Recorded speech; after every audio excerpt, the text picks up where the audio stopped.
السلام علیکم ورحمۃ اللہ وبرکاتہ۔ مطالعے کے دوران مجھے خیال ہے کہ ایک اچھا فورم ہے آپ کے ساتھ مختلف مطالب چھوٹے چھوٹے موضوعات پر گفتگو کرنے کا۔ اب یوٹیوب ہے، فیس بک ہے، انسٹاگرام ہے، اس پہ کافی مشکل ہوتی ہے ویڈیوز اپلوڈ کرنا۔ یہ واٹس ایپ نے اس کام کو ذرا آسان کر دیا ہے۔ جس کتاب کا میں مطالعہ کر رہا ہوں وہ ہے صحیفہ سجادیہ، اور جو دعا میرے نظروں کے سامنے ہے وہ ہے دعائے مکارم الاخلاق۔ اب یہاں پر ہی ہمارا کام ہے ایک دوسرے کو امر بالمعروف اور نہی عن المنکر کرنا، اور وتواصوا بالحق وتواصوا بالصبر کرنا ہمارا وظیفہ ہے، ورنہ ہم خسارے میں ہوں گے۔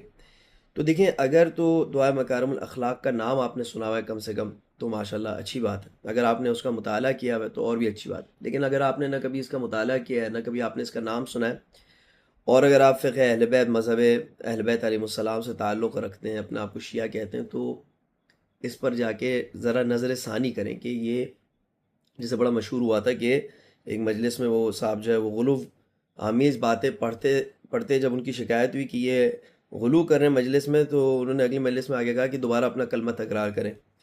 تو اچھا انداز ہے کہنے کا کہ بھائی اگر دعائے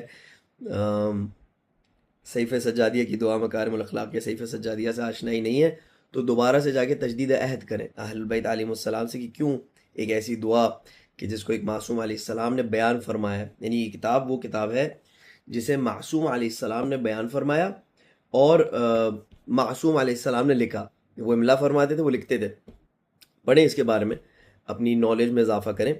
اب اس سے کیوں غفلت ہے، باوجود اس کے کہ ہم کہتے ہیں کہ ہم اہل بیت علیہ السلام کے چاہنے والے، ماننے والے ہیں، تو اس کو دیکھنا پڑے گا، ٹھیک ہے، اس کو حل کرنا ہوگا۔ بہرحال میں اس وقت آپ کی خدمت میں ایک فقرہ اس دعا کا پیش کر رہا ہوں۔ فرماتے ہیں کہ اللہم صلی علی محمد و آلہ، یہ چوتھا فقرہ ہے دعائے مکارم الاخلاق کا۔ پروردگار محمد و آل محمد پر درود نازل فرما۔ کون پڑھ رہا ہے یہ دعا؟ کون پروردگار متعال کی بارگاہ میں دعا پیش کر رہا ہے؟ امام زین العابدین علیہ السلام۔ وَكْفِنِي مَا يَشْغَلُنِي الْاِهْتِمَامُ بِهِ، مجھے بچا لے ہر اس چیز سے کہ جس کو انجام دینے کی وجہ سے میں مصروف ہو جاتا ہوں، پوری طرح سے میرا وقت مصروف ہو جاتا ہے اور میرے پاس ٹائم نہیں بچتا۔ بس وقفنی، مجھے بچا لے، ما یشغلنی الاہتمام بہ، ان چیزوں سے بچا لے کہ جن کو انجام دینے سے میرا تمام تر وقت جو ہے وہ مصروف ہو جاتا ہے۔ اچھا، تو وقت بچ جائے گا، ٹھیک ہے، اگر اللہ سبحانہ و تعالیٰ نے بچا لیا ایسی مصروفیت سے کہ جس کی وجہ سے وقت ضائع ہوتا ہے تو وقت بچ جائے گا۔ تو اس وقت میں کیا کرنا ہے؟ فرماتے ہیں وَاسْتَعْمِلْنِی بِمَا تَسْأَلُنِی غَدًا عَنْهُ، اور مجھے استعمال فرما، وَاسْتَعْمِلْنِی، مجھے استعمال کر، بِمَا تَسْأَلُنِی، اس چیز میں کہ جس کے بارے میں تو پوچھے گا، سوال کرے گا، غدن، کل، عنہ، اس چیز سے۔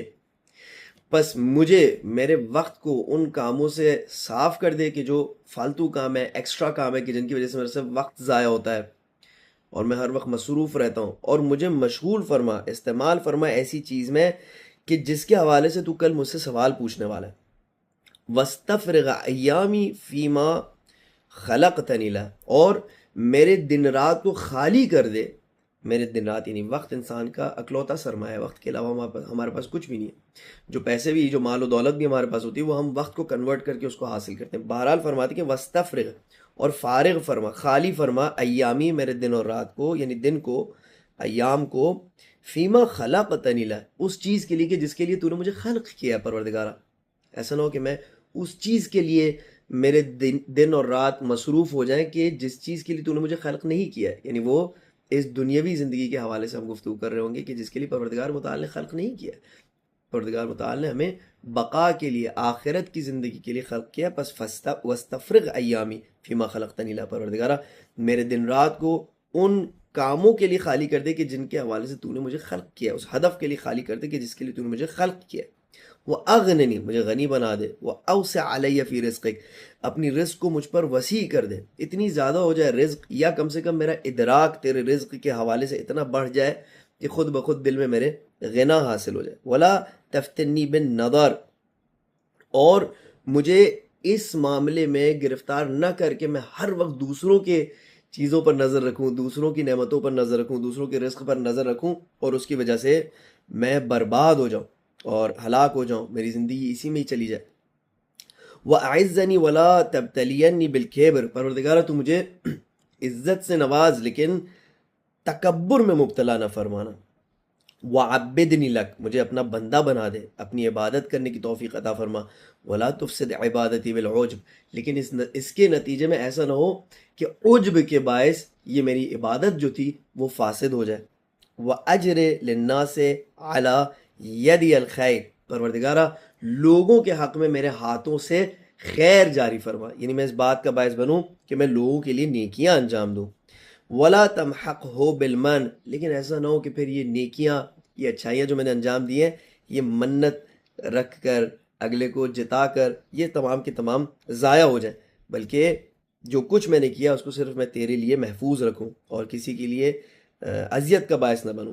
وَهَبْ لِي مَعَالِيَ الْأَخْلَاقِ، پروردگارہ اخلاق کی بلندیوں تک مجھے پہنچنے کا گفٹ عطا فرما، مجھے نواز تاکہ میں اخلاق کی بلندیوں تک پہنچ سکوں. وَعْصِمْنِي مِنَ الْفَخْرِ، لیکن جب میں ان اخلاق کی بلندیوں کو حاصل کروں تو ایسا نہ ہو کہ میں فخر و مباحات کا شکار ہو جاؤں اور میں اپنے اس کیفیت پر جس پروردگار تو نے مجھے نوازا ہے فخر کرنے لگوں اور یہ سمجھوں کہ میں اس کا باعث و بانی ہوں. نہیں، بلکہ ہمیشہ میں تجھے یاد رکھوں اور تجھے یاد رکھنے کے باعث میرے دل میں ہمیشہ تواضع ہو. جزاکم اللہ خیرہ.